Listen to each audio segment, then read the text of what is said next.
Nah, baik, kita mulai teman-teman sekalian ya. Assalamualaikum warahmatullahi wabarakatuh. Semangat pagi. Nah, teman-teman sekalian, sedikit kita sampaikan tentang teknis budidaya yang baik itu bagaimana. Ini paling tidak menjadi sedikit bekal bagi teman-teman sekalian supaya tahu, khususnya teman-teman yang belum pernah atau tidak di daerah yang dekat dengan kawasan tambak. Ini sedikit banyak biar tahu ya, sedikit punya gambaran. Jadi kalau teman-teman lihat yang di slide ini adalah sebuah tambak udang. Nah, seperti ini ya, biasanya para pembudidaya tambak atau pembudidaya udang ini memelihara ikan tambak udangnya. Nah, kalau yang bermodel seperti ini masuk dalam kategori tambak udang intensif.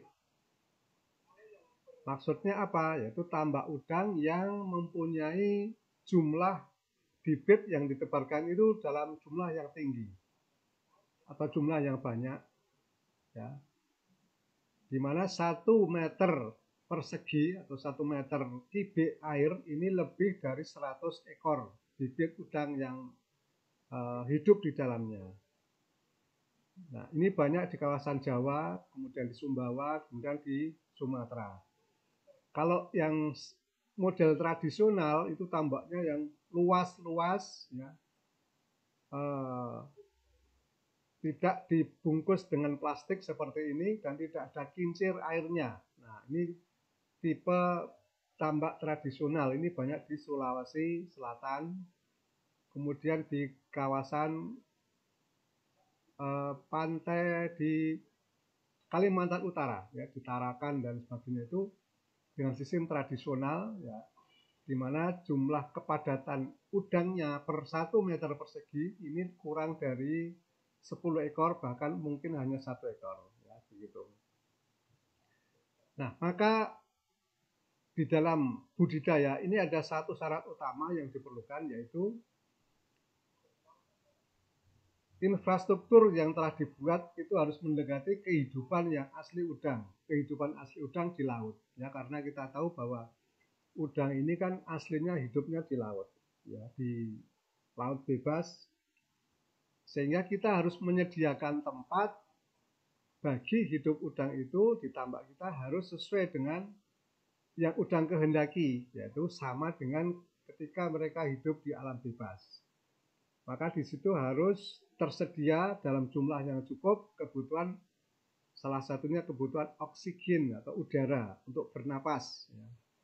Kemudian ketersediaan plankton atau pakan alami, kemudian suhunya harus sesuai, derajat keasamannya atau pH-nya juga harus sesuai, salinitas itu adalah kadar garam juga harus sesuai dengan kehidupan udangnya, kemudian kondisi airnya juga harus begitu, ya. Jadi kita harus menyediakan tempat supaya sesuai dengan kondisi alami udang ketika mereka hidup di alam bebas, yaitu di lautan, sehingga udang itu bisa tumbuh dengan baik, cepat besar dan sebagainya, seperti itu.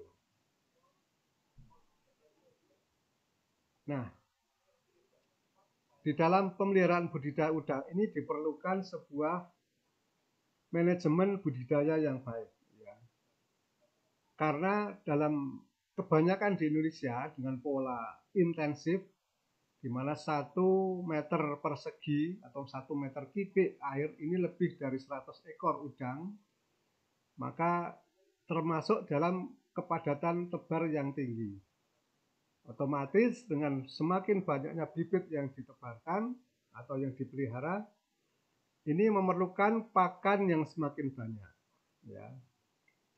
Di samping itu juga nanti akan tercipta atau dihasilkan limbah budidaya yang juga semakin banyak. Limbah budidaya itu adalah diantaranya berasal dari kotoran udang, ya. Udangnya yang banyak, ketika kehidupan hidup di situ di dalam kolam, dia makan maka mengeluarkan kotoran. Ini akan menjadi sampah di dalam tambak kita, ya. Kemudian juga dari udang-udang yang mati, kemudian dari pakan yang tidak termakan, ini juga akan menjadi bahan-bahan limbah di dalam tambak kita. Nah, ini semua harus diatasi agar tidak menjadi sesuatu yang merugikan. Dalam hal ini tidak terbentuk racun-racun hasil dari penguraian bahan-bahan organik tadi. Bahan organik itu ya gampangnya bahan yang berasal dari makhluk hidup ya. Dari pakan. Pakan ini kan dibuat dari tumbuh-tumbuhan, dari jagung, dari kedelai, kemudian dari tepung ikan dan sebagainya ya. Semuanya kalau tidak termakan atau di alam akan membusuk. Nah, hasil pembusukan ini jangan sampai nantinya merugikan bagi udang yang kita pelihara. Nah, nanti bagaimana peran produk kita di dalam mengelola berbagai macam limbah yang terjadi di dalam proses budidaya itu kita jelaskan di situ. Karena produk kita itu fungsinya di situ nanti. Ya. Nah, teman-teman sekalian, secara garis besar faktor-faktor yang mempengaruhi hasil budidaya udang atau ikan ataupun budidaya yang lain sebenarnya ini dibedakan atau dikategorikan dalam dua hal. Yang pertama adalah faktor lingkungan. Yang kedua faktor dari dalam ikan atau udangnya tersendiri. Ya. Di faktor lingkungan ada dua komponen yang utama, yaitu faktor air dan faktor tanah. Sedangkan faktor yang kedua, yaitu dari dalam ikan atau udangnya sendiri, ini faktor bibit, faktor pakan, dan faktor penyakit. Ya, begitu. Itulah secara garis besar faktor-faktor yang mempengaruhi keberhasilan budidaya. Nah, karena adanya dua faktor tadi yang mempengaruhi keberhasilan budidaya, maka PT NASA sebagai salah satu perusahaan yang sangat concern atau sangat memperhatikan dalam dunia agrokompleks pada umumnya, kita juga mengeluarkan teknologi untuk mengelola kedua hal tersebut. Ya. Produk atau teknologi kita untuk mengelola lingkungannya itu ada dua. Yang pertama adalah TON atau pupuk tambak organik Nusantara, disingkat TON. Yang kedua yang mulai besok sudah bisa diorder kembali, ini adalah pupuk hayati cair tangguh ya, atau TAPRO kodenya. Nah, ini makanya kita adakan webinar ini juga sebagai salah satu dalam rangka menyambut kehadiran kembali tangguh untuk bisa diorder kembali ya, begitu.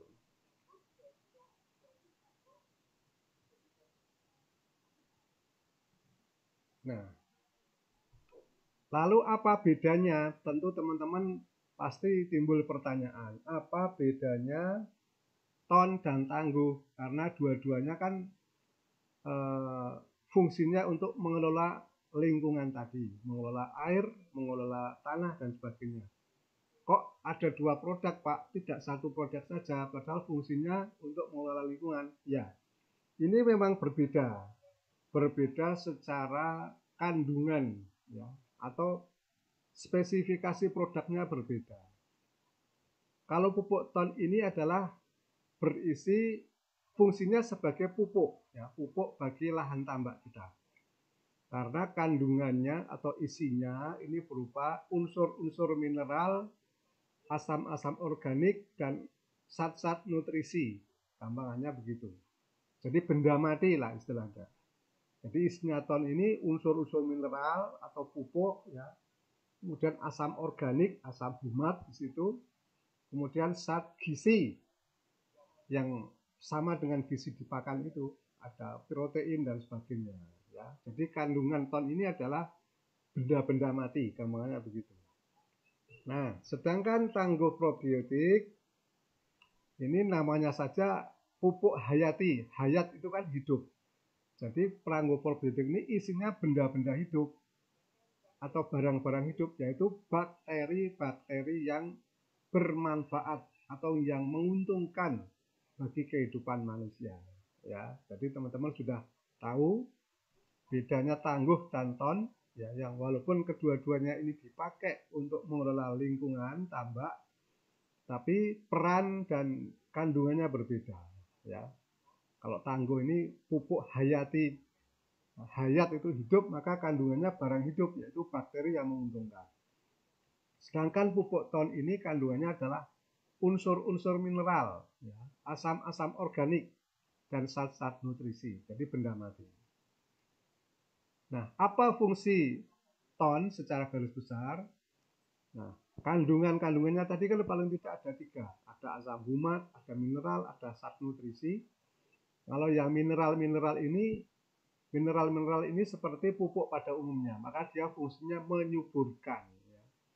Menyuburkan lahan tambak, ya, menyuburkan plankton dan sebagainya, kemudian menciptakan keseimbangan ekosistem tambak yang baik, ya, supaya kondisi air dan sebagainya ini selalu stabil, tidak berubah-ubah, ya, di mana perubahan-perubahan kondisi air ini bisa mengganggu, ya, pertumbuhan udang dan sebagainya. Maka fungsi mineral-mineral adalah sebagai penyubur lahan tambak kita, ya. Kemudian asam organik, kandungan yang kedua selain mineral adalah asam organik, di mana asam organik ada di ton adalah asam humat namanya. Nanti teman-teman bisa lihat fungsinya salah satunya untuk mengikat racun yang terbentuk dalam proses budidaya tadi. Kemudian jika ada bahan-bahan pencemaran berupa logam berat, deterjen, ya, atau sabun, ini bisa mengikat, bisa menetralkan, ya, sehingga tidak merugikan bagi ikan atau udang yang kita pelihara. Kemudian dalam penguraian kotoran udang, pakan yang tidak termakan tadi, dalam proses penguraiannya ini akan mengeluarkan racun-racun. Nah, maka fungsi ton ini, terutama asam humatnya, ini untuk menetralkan racun-racun tadi, ya, sehingga tidak sampai merugikan bagi ikan atau udang yang kita pelihara. Ya, ini, jadi teman-teman sudah tahu apa itu kandungan ton dan fungsinya. Ya.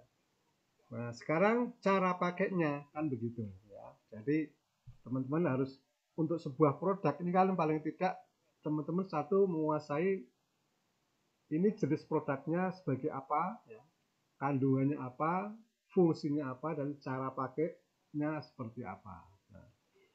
Nah, tadi ton sudah kita jelaskan kandungannya apa, cara pakai, fungsinya apa. Sekarang cara pakainya bagaimana.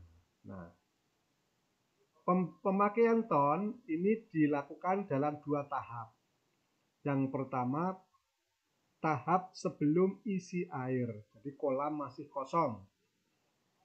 Setelah dipanen, ya, dari pemeliharaan sebelumnya panen, maka kolamnya kosong, belum ada airnya lagi, ini perlu diberi ton, khususnya di dasar-dasar tambak atau kolam. Jadi caranya ton ini dilarutkan dalam air, kemudian disiramkan secara merata di dasar kolam, tanah dasar kolam. Apalagi kalau di situ ada bagian-bagian yang tidak bisa kering, ya, yang di situ tempat lumpur masih berkumpul di situ, maka disitulah prioritas pemakaian ton dengan cara disiramkan tadi. Nah, lalu pasti ada timbul pertanyaan, Pak, kalau kolam ini kan tidak selalu dari tanah. Kalau tambak udang ini ada atau banyak dipakai mulsa plastik, ya, penuh utuh gitu. Jadi semuanya dilapisi plastik. Kalau untuk perikanan yang lain, misalnya lele atau nila dan sebagainya, kolamnya di kolam dari beton, dari tembok. Nah, itu apakah perlu dipakai seperti ini? Nah, maka kalau tambak-tambak atau kolam yang bukan dari tanah asli maksudnya, maka tidak perlu, ya. Tambak yang ditutup plastik, maka tidak perlu dipakai ini, karena tidak ada gunanya ketika dipakai di plastik, ya. Ini hanya di pemakaian sebelum isi air atau pada waktu tambak masih kosong, ini hanya dilakukan pada tambak dari tanah yang tidak ditutupi apa-apa, tidak disemen dan sebagainya, ya. Kalau pinggirnya misalnya di semen, di tembok nggak apa-apa, tetap perlu karena di dasarnya masih berupa tanah ya. Tapi kalau full semen, full plastik, ini tidak perlu. Karena memang mayoritas tambak di Indonesia ini memang digunakan plastik ya, tebal itu untuk melapisi tambaknya ya. Sedangkan kalau di daerah Probolinggo, situ Bondo sana itu banyak tambak dari semen, dari kolam. Maka tidak perlu dipakai ton pada saat pengeringan seperti ini ya. Itu. Kalau pada tambak tanah, tambak tradisional khususnya kayak di Sulawesi, di Kalimantan Utara ini perlu ya. Kemudian di Jawa daerah di Jawa Tengah bagian Pati, Jepara ini juga banyak tambak tradisional, di Gresik juga banyak. Ini perlu pemakaian pada saat pengeringan ini. Ya, dilarutkan lalu disiramkan ke tanah dasar tambak. Dosisnya berapa? Yaitu 2,5 sampai 3 kilo per hektar atau 10 botol ton K atau setara dengan 1 ton B lah, 1 hektar ya. Kalau teman-teman bingung 1 hektar itu berapa, kira-kira 1 hektar itu 1 lapangan sepak bola gitu ya, kurang lebih seperti itulah.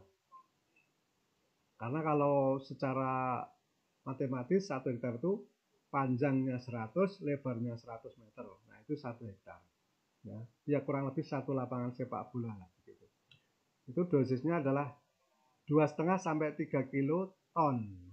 Ya, atau 1 ton B atau 10 sampai 12 ton K. Begitu.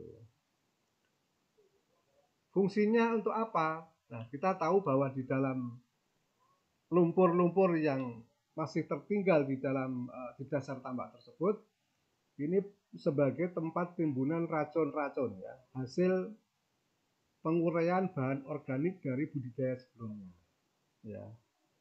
Maka ini harus dinetralkan racun-racun tadi. Maka peran dari asam humat tadi yang ada di dalam ton inilah untuk menetralkan racun-racun sisa budidaya sebelumnya tadi. Racunnya itu dalam bentuk apa? Kalau secara kimia namanya senyawa, senyawa itu atau zat gitu, itu namanya senyawa atau racun amonia. Yang kedua hidrogen sulfida namanya. Itu nama kimia ya.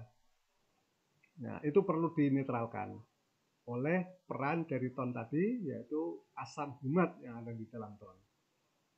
Kemudian yang kedua untuk memberikan unsur hara yang diperlukan untuk budidaya berikutnya. Nah, kalau ini yang kedua fungsinya sebagai penyubur atau fungsi dari kandungan mineral-mineralnya, yaitu untuk memupuk tambak yang kesuburan dari tambak tadi diperlukan bagi pemeliharaan edisi berikutnya, ya begitu. Nah, ini adalah manfaat pemakaian ton di awal budidaya, khususnya di tambak tanah. Ya, teman-teman sudah tahu ya, gitu. Nah, kemudian pemakaian selanjutnya apa?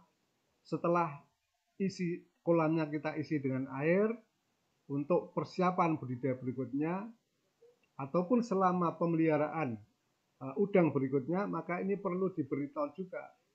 Karena air ini makin lama makin menurun kualitasnya dalam selama proses budidaya berlangsung.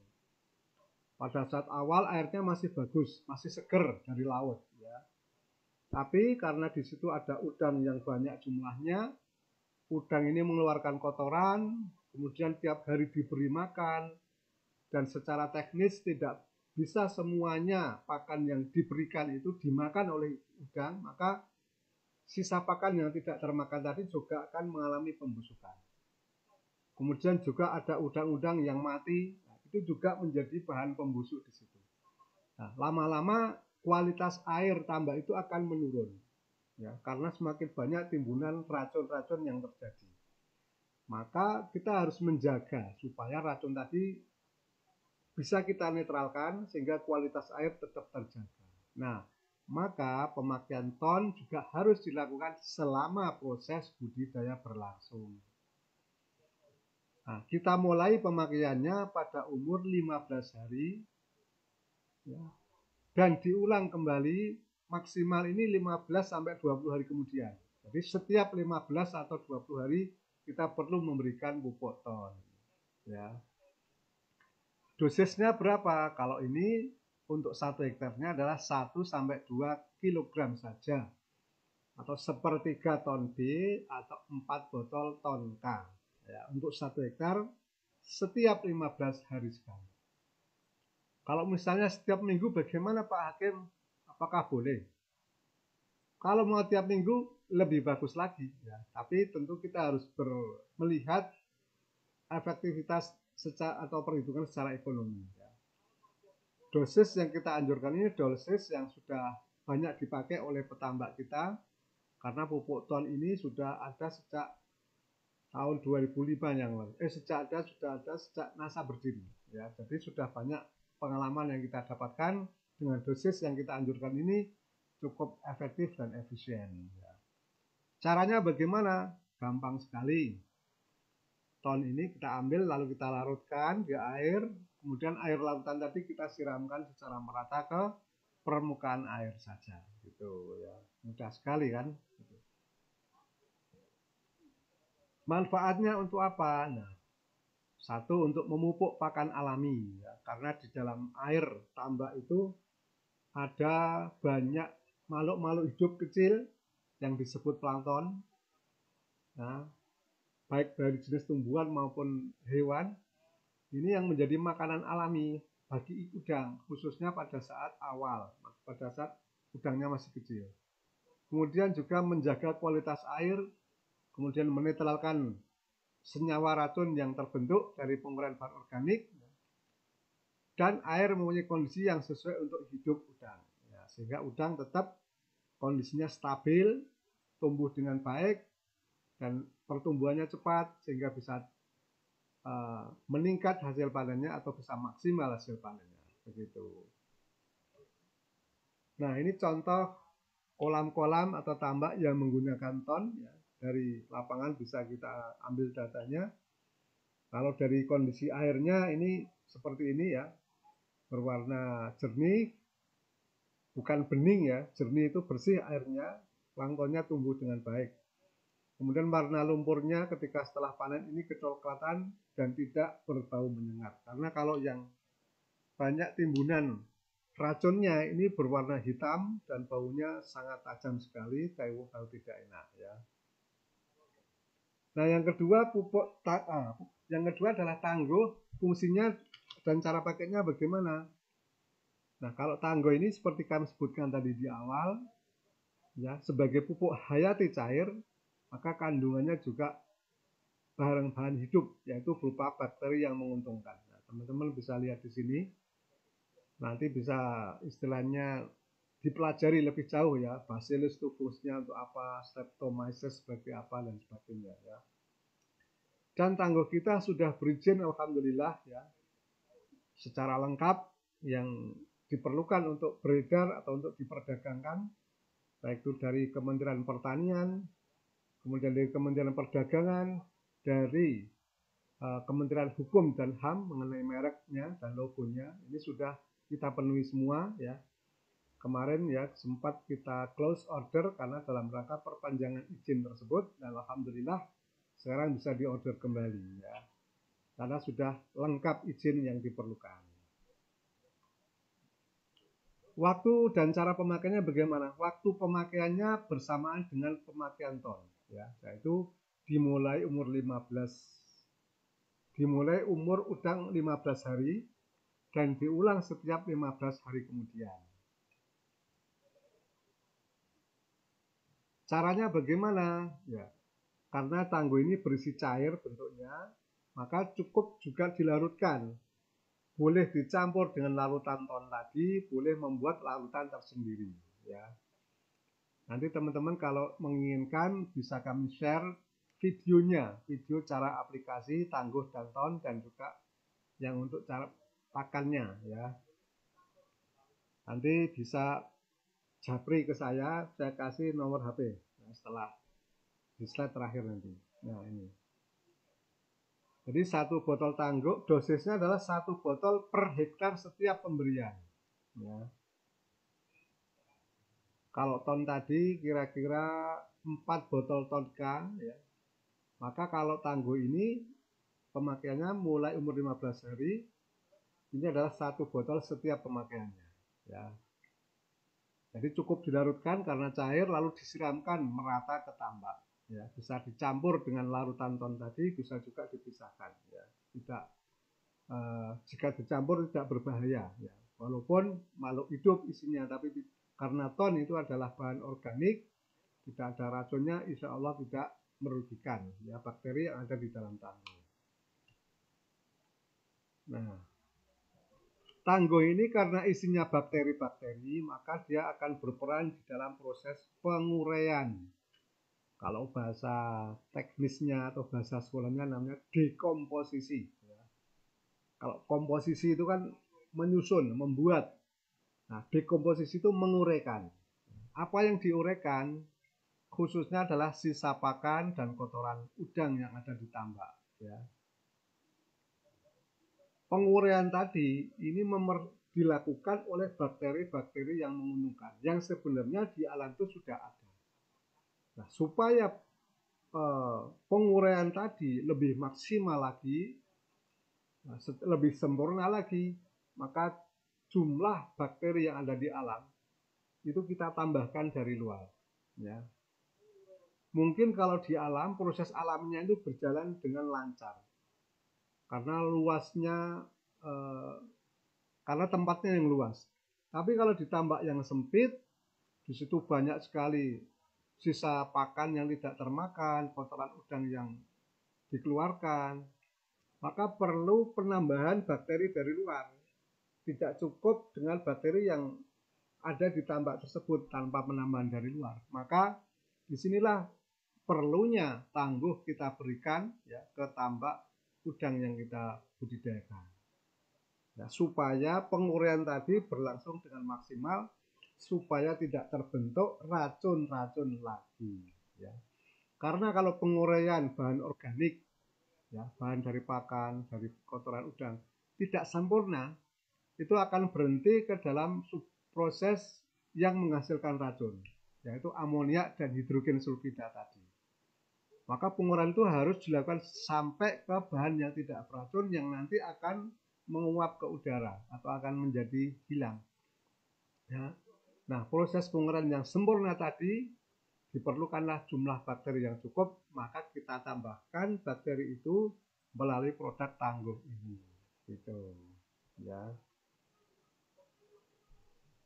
Nah, ini dia penguraian yang sempurna dari bahan organik. Ini akan mengurangi produksi senyawa beracun dan juga menetralkan racun berupa hidrogen sulfida dan nitrit tadi ya.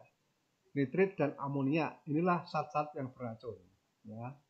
Supaya tidak beracun harus diproses ke bentuk berikutnya yaitu nitrat. Nah, nitrat ini nanti akan diserap oleh plankton untuk dikonsumsi ya, menjadi bahan penyusun tubuh dari plankton sebagai makanan alami bagi udang ya, gitu. Kalau terhenti proses penguraiannya dalam bentuk H2S atau hidrogen sulfida dan nitrit, maka yang terjadi adalah akan mengganggu kehidupan udang. Udang menjadi stres, nafsu makan penurun, ya. Kemudian juga bisa menimbulkan kematian, seperti itu yang terjadi. Ya. Maka inilah fungsi penting daripada tangguh, yaitu untuk menguraikan bahan organik secara sempurna. Begitu. Kemudian juga di alam ini ada bakteri yang merugikan, maka harus kita tambahkan tangguh sebagai bakteri yang menguntungkan agar terjadi apa? Kompetisi. Ya. Kompetisi itu persaingan. Karena di dalam kehidupan dunia bakteri ini ada prinsip bahwa siapa yang jumlahnya lebih banyak itu akan mengalahkan yang lebih sedikit. Nah, di alam ini jumlah bakteri yang merugikan ini juga sudah banyak sekali. Maka untuk membunuh bakteri yang merugikan tadi harus kita lawan dengan bakteri yang menguntungkan. Nah, maka perlu ditambahkan bakteri yang menguntungkan tadi ke tambak kita dengan pemberian tangguh. Ya, karena tangguh adalah berisi atau kandungannya adalah bakteri-bakteri yang menguntungkan. Nah, jadi ada persaingan di situ antara bakteri yang menguntungkan dan merugikan. Nah, kita tambahkan tangguh supaya populasi atau jumlah bakteri yang menguntungkan itu lebih banyak dari yang merugikan, sehingga nanti bakteri yang merugikan ini akan ditekan kehidupannya, ya, gampangnya akan dikalahkan seperti itu, sehingga tidak akan merugikan bagi udang yang dibudidayakan seperti itu. Kemudian teman-teman sekalian, ternyata tangguh ini juga tidak hanya bisa dipakai disiramkan di kolam saja, atau tidak hanya berfungsi untuk mengelola lingkungan saja, tetapi bakteri-bakteri yang ada di tangguh pupuk hayati cair ini juga bermanfaat jika masuk ke dalam tubuh udang yang kita budidayakan. Apa peranannya? Ternyata bakteri tadi juga akan membantu pencernaan pakan, ya, sehingga pencernaan pakan menjadi lebih efisien, atau istilahnya meningkatkan efisiensi pencernaan, ya.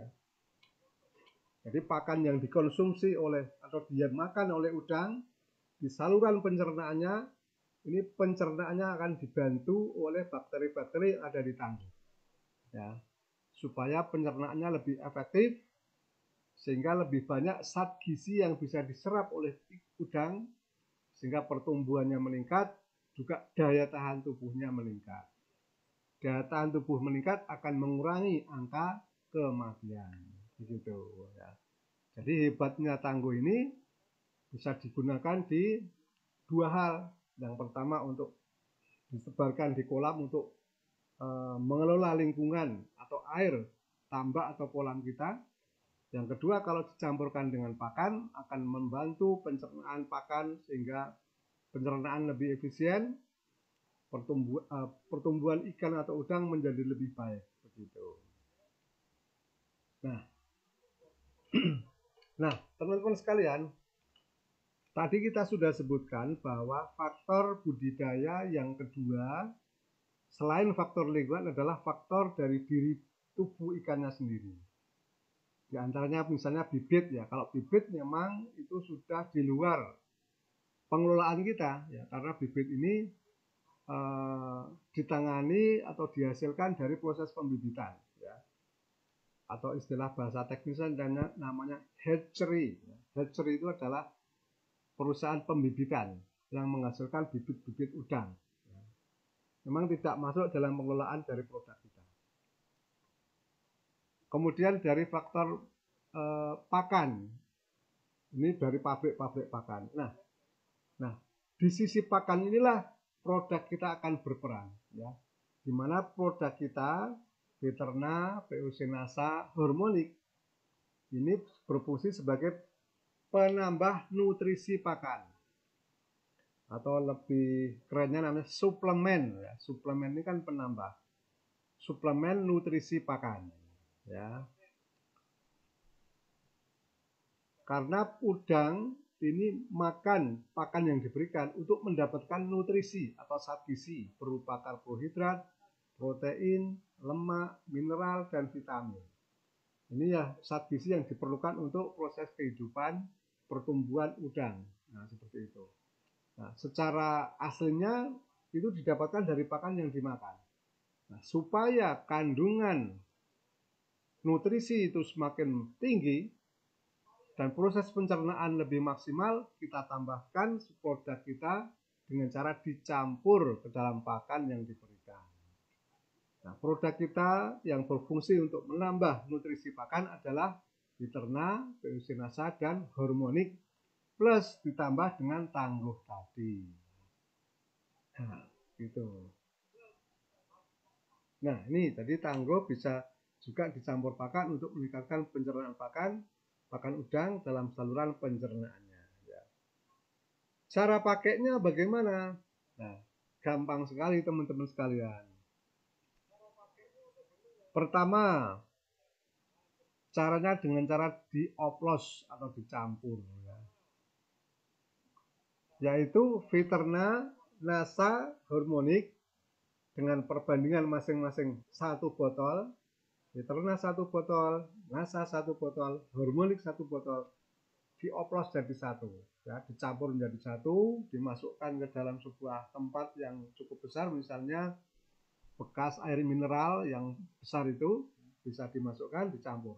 Viterna, Nasa, Harmonic masing-masing 1 botol dicampur menjadi 1. Nah, kemudian sedangkan tangguh nanti dipisahkan, tidak dicampur, tidak dioplos, ya. Nah, kapan pengoplosannya? Nanti setelah pada saat mau dicampur dengan pakan.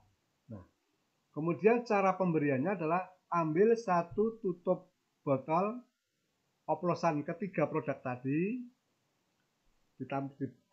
ditaruh di sebuah tempat, baru kemudian ditambah 1 tutup botol tangguh, ya.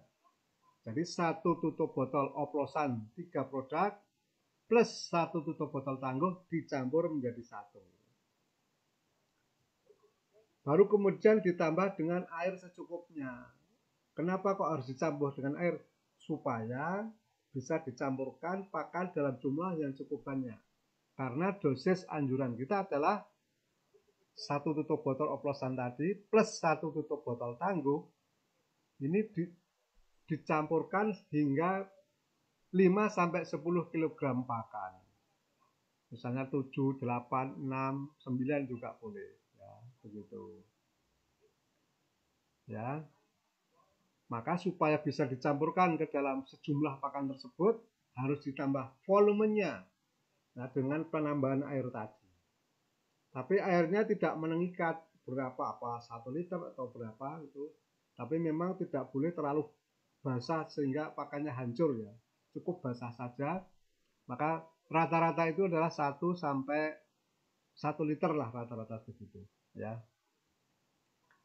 Nah, jadi dicampurkan ini fungsinya supaya tangguh dan oplosan ketiga produk tadi ini masuk, diserap oleh pakan.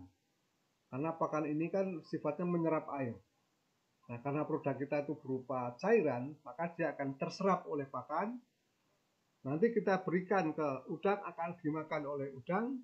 Nah, maka produk kita akan masuk ke dalam tubuh udang. Begitu, ya. Jadi kenapa kok harus dicampur pakan? Pakan ini yang dimaksud adalah pakan pabrik, pakan pelet.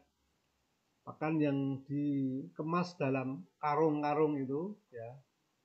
Nanti kalau teman-teman masih awam dalam hal ini, bisa melihat di Google pakan udang. Nah, nanti akan keluar gambar karung, gambar butiran-butirannya, seperti itu pakannya.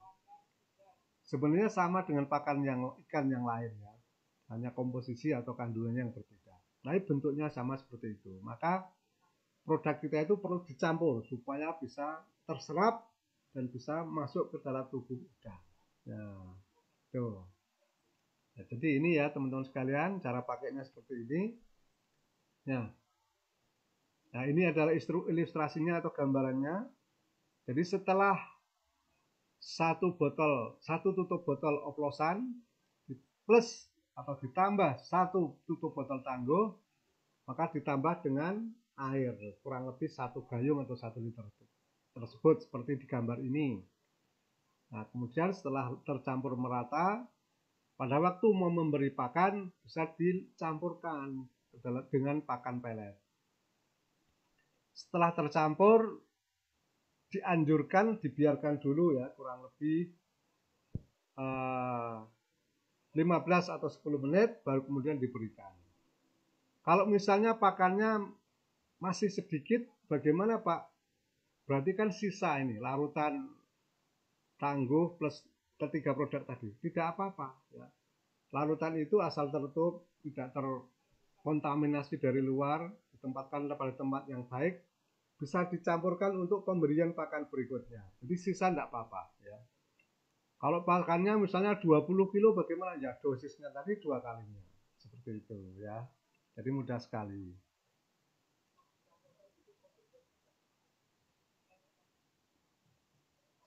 Nah, fungsinya apa teman-teman sekalian? Nah, fungsinya ini akan menambah kandungan nutrisi di pakan. Nah, seperti ini ya. Karena kandungan dari nasa, diterna, hormonik ini adalah berbagai macam unsur mineral atau zat gizi yang bermanfaat bagi udang. Ya, sehingga udang akan mendapatkan gizi yang lebih tinggi lagi. Ya. Selain dari pakan juga ditambah dari produk kita. Ya. Ibaratnya kalau kita punya anak, selain mengkonsumsi makanan yang biasa dari nasi dan lauk-lauk, juga mengkonsumsi multivitamin, multiprotein seperti itu gambarannya ya. Sehingga anak kita lebih sehat karena nutrisinya tinggi ya, seperti itu. Nah, selain menambah kandungan nutrisi di dalam pakan, maka fungsinya yang kedua adalah meningkatkan pencernaan ya, sehingga karena pakan ini ternyata zat gizi yang ada di pakan ini tidak semuanya bisa terserap oleh usus udang yang kita pelihara. Sebagian besar zat gizi itu masih kita buang, masih terbuang ikut ke dalam kotoran udang. Alhamdulillah dengan penambahan produk kita, pencampuran produk kita dengan pakan, maka zat gizi yang ada di pakan ini meningkat, yang jumlah zat gizi yang ada di pakan ini akan meningkat yang bisa diserap. Ya, sehingga yang terbuang ini menjadi lebih sedikit. Nah, seperti itu. Sehingga efeknya atau manfaatnya adalah udang memperoleh zat gizi yang lebih tinggi, pertumbuhannya lebih cepat, daya tahan tubuhnya meningkat sehingga mengurangi angka kematian, dan pada akhirnya akan memaksimalkan hasil panen dari udang yang kita pelihara. Ya, begitu. Dan alhamdulillah teman-teman sekalian, banyak sekali petambak-petambak yang sudah merasakan manfaat pemakaian produk kita ini, baik dari ton maupun dari tangguh maupun dengan penambahan gizi dari Viterna, Biosinasa dan Huronic plus tangguh probiotik juga di pakan ya. Para petambak di Sumeneb ya, kemarin kita beberapa waktu lalu kita ke sana, ini sangat menunggu sekali, Pak, kapan tangguhnya bisa diorder kembali ya. Teman-teman petambak di ex tambaknya PT CPB di Lampung juga kami mendapat info sangat menunggu kedatangan Tapro ini ya, karena sudah banyak teman-teman petambak yang merasakan manfaat dari Tapro dikombinasikan dengan produk-produk yang lain ya. Maka sekali lagi kami sampaikan, ini juga sebagai peluang bagi teman-teman sekalian untuk memasarkan produk perikanan kita ya di budidaya udang, karena sifat budidaya udang ini adalah intensif, yang di situ sudah sangat memperhatikan faktor produksi, perhitungan faktor produksi. Nah, jadi teman-teman bisa tunjukkan bahwa memang ada penambahan biaya produksi dengan pembelian produk kita, tapi manfaat yang akan dirasakan insya Allah lebih tinggi dari penambahan biaya produksi tersebut. Dimana artinya hasil panen, yang peningkatan hasil panen dengan penambahan, dengan penggunaan produk kita, ini hasilnya lebih tinggi dari biaya untuk membeli produk-produk kita ya, seperti itu. Sehingga petambak meningkat keuntungannya ya, tidak malah merugi ya, tapi insya Allah meningkat keuntungannya begitu. Nah, sebentar.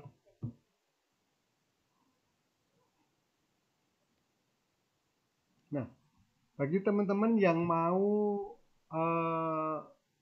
tadi kami punya video cara aplikasi dari produk-produk kita ini, tapi tentu tidak bisa ditampilkan di sini. Nanti bagi teman-teman yang ingin mendapatkan itu bisa kami kirimkan lewat WhatsApp ya. Kalau sudah punya nomornya ya bisa kontak saya, Japri dulu, nanti kami kirim. Bagi teman-teman yang belum punya bisa dicatat di nomor HP atau pakai pulpen sekarang ya, nomor HP saya sebagai tenaga dari perusahaan yang mengawal produk-produk perikanan ini. Selain juga ada Pak Dimas namanya, Jadi kami berdua, saya Pak Hakim dan Pak Dimas, ini sebagai konsultan produk perikanan dan peternakan. Jadi bisa teman-teman konsultasi dalam bidang peternakan dan perikanan di kami. Kalau nomor saya Pak Hakim namanya di 0811 279 2001 ya. Saya tulis di komentar aja ya.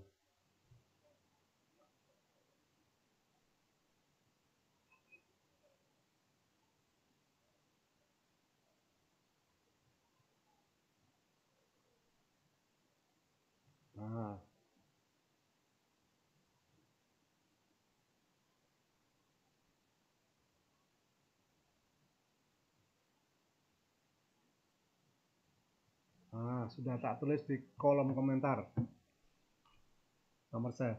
Jadi nomor saya tadi 0811 279 2001. Kalau Pak Dimas ya 0811 279 2004. Jadi bedanya yang angka terakhirnya saja. Kalau saya 1, kalau Pak Dimas 4 ya gitu. Ada waktu kurang lebih sampai zuhur ya, kurang lebih 10 menit. Ada pertanyaan dari Bu atau Mbak Utan Nasa. Bisakah nutrisi pakan diberikan tanpa pakai media pakan Pak? Disiram-siramkan saja begitu. Oh, maksudnya produk kita ya. Produk kita Witerna Nasa Harmonic ini kita berikan ke ikan, disiramkan langsung ke ikan, ke kolam ya. Ya sebenarnya kalau bisanya mungkin bisa Bu, tapi pasti menjadi tidak efektif. Karena nanti malah larut di air kolam sebanyak itu ya, kita tidak bisa menjamin apakah itu dimakan masuk ke dalam saluran pencernaan ikan atau tidak, ya begitu. Jadi maksudnya kita campur dengan pakan pelet, pakan dari pabrik ini supaya benar-benar bisa dimakan sehingga bisa masuk. Memang ada pertanyaan, Pak, kalau pemeliharaan udangnya di tambak tradisional seperti di Sulawesi Selatan, di Kalimantan Utara, atau di daerah Pati, Gresik, itu memang ada juga yang tidak diberi pakan, hanya mengandalkan pakan alami. Nah, cara pakainya bagaimana? Ya, memang ada agak sedikit karena kita tidak ada medianya untuk mencampur tadi, ya gitu.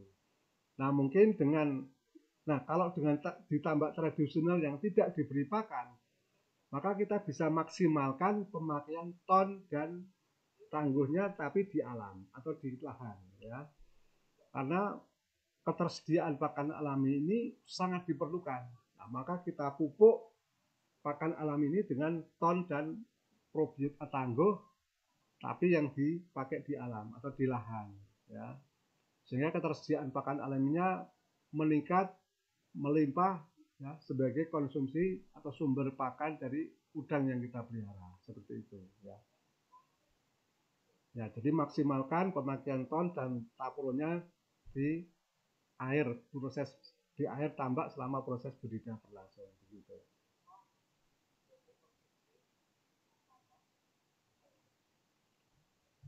Nah, Bu atau Mbak Suciani Nasa, bagaimana cara mencampurkan produk kita yang cair dengan pakan yang berbentuk sentrat? Nah, nanti videonya ada Mbak. Ya, memang kalau seperti ini tidak, sebenarnya seperti ini. Nah, seperti ini loh, Mbak Suciani. Nah, jadi larutan yang ada di ciduk itu, yang di tangan kiri bapaknya itu, dengan dicampur diaduk-aduk secara merata itu nanti akan tercampur secara merata.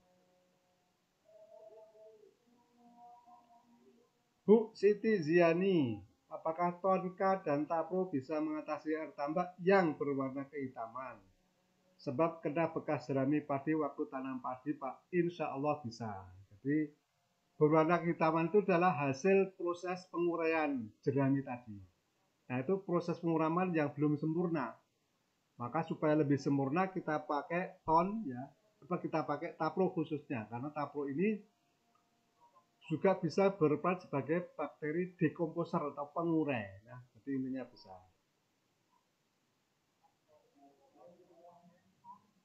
Bu Eugene Buntet, namanya loh Bu ya, pakai Buntet segala. Kalau untuk lobster bisa nggak Pak? Pada prinsipnya bisa. Jadi karena produk kita itu sudah dalam bentuk apa ya, siap diserap oleh semua makhluk hidup, ya. Maka bisa dipakai oleh semua makhluk hidup, ikan, udang, ternak, tumbuhan, bahkan juga manusia. Tapi memang tidak kita anjurkan ya, karena bahan bakunya tidak layak dikonsumsi manusia. Tapi secara produk ini bisa dikonsumsi oleh semua makhluk hidup. Ya, tinggal cara pemakainya menyesuaikan dari karakteristik makhluk hidup tersebut. Ya, maka cara yang paling mudah memang untuk perikanan itu dicampur dengan pakan peletnya. Baik itu udang, bandeng, lele, nila, lobster, atau ikan hias itu bisa dicampur melalui pakan peletnya tersebut. Ya.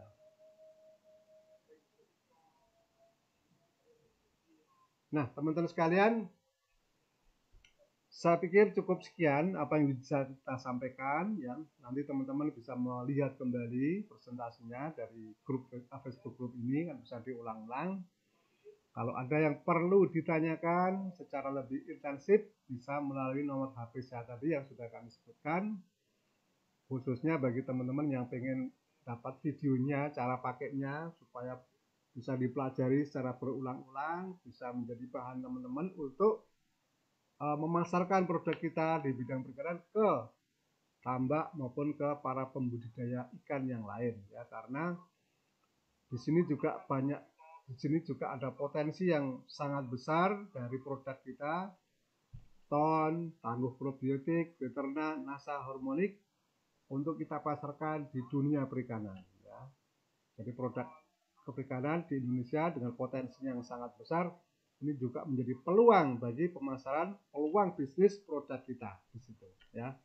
Insya Allah kami dan Pak Dimas siap membantu jika teman-teman perlu bantuan dalam rangka mengembangkan bisnis produk NASA di bidang perikanan tersebut ya. Demikian. Terima kasih kami berikan apresiasi buat teman-teman yang sudah bergabung di webinar ini. Mudah-mudahan bermanfaat dan kami pesankan untuk selalu menjaga kesehatan, menjaga motivasi, menjaga semangat kita di dalam bisnis NASA untuk kita bisa menuju masa depan yang lebih baik tentunya. Terima kasih. Jika ada kekurangannya kami mohon maaf. Kami ucapkan semangat pagi. Assalamualaikum warahmatullahi wabarakatuh.